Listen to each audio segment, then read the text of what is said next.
আমেরিকাতে আসার পরে এই প্রথম এরকম একটা ফেস্টিভ্যালে আমি পার্টিসিপেট করলাম। তো আমাদের বাড়ির একদমই কাছে একটা লেকের এখানে এই প্রোগ্রামটা হচ্ছিলো, সেখানে আমরা চলে গিয়েছিলাম। তার আগে আমরা যাওয়ার জন্য টিকিট বুক করে নিয়েছিলাম। কত ছোট ছোট দোকান এসে দেখো, মেলা মতো ফিল হচ্ছিল।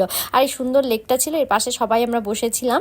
আমরা সবাই সন্ধ্যের জন্য ওয়েট করছিলাম, কারণ সেটা বলছি পরে। তো এই আসার সঙ্গে সঙ্গে আমাদের সবাইকে এরকম একটা বক্স দিয়েছিল, তার মধ্যে ক্যান্ডেল ছিল, মার্কা ছিল, কার্ড ছিল। তো এরকম একটা বক্স বানাতে হয়েছিল। আর বক্সের চারপাশে তুমি তোমার মন থেকে কিছু লিখতে পারো, ছবি আঁকতে পারো, যা খুশি করতে পারো। তো এরকম বক্সটা সাজিয়ে নিয়ে আমরা সবাই বসেছিলাম তো সন্ধ্যে নামার জন্য। আর এদিকে দেখো লাইভ মিউজিক হচ্ছিল, কত খাবারের দোকান এসেছিলো দেখো।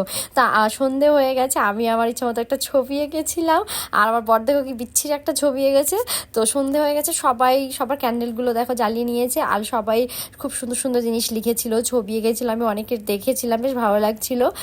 তো সন্ধে নামার পরে সবাই আমরা লেকটাতে এই ক্যান্ডেলগুলো যেরকম ফানুস হচ্ছে উপরে আকাশ উড়িয়ে দেয়, আর এটা মানে ক্যান্ডেলটা জলে ভাসানো হচ্ছিল। তো এটা প্রত্যেক বছর এই সময়টা হয়, গরমের সময়। বেশ খুব সুন্দর একটা ফেস্টিভ্যাল, বেশ মজা লাগছিল। তো এটা আমারটা ছিল। আর এরকম দেখো লেকে আমিও ভাসিয়েছিলাম, সবাই ভাসিয়েছিল। আর সন্ধেবেলায় এত সুন্দর লাগছিল এটা দেখতে যে কি বলবো। আর এই দেখো আমি আমারটা ভাসাচ্ছিলাম। আর এইদিকে এত সুন্দর ঠান্ডা হাওয়া হচ্ছিল যে কি বলবো। গরমের সময় এই জন্য এটা হয় অ্যাকচুয়ালি, ঠান্ডার সময় তো এইসব আর করা যাবে না, যা প্রচুর ঠান্ডা পড়ে।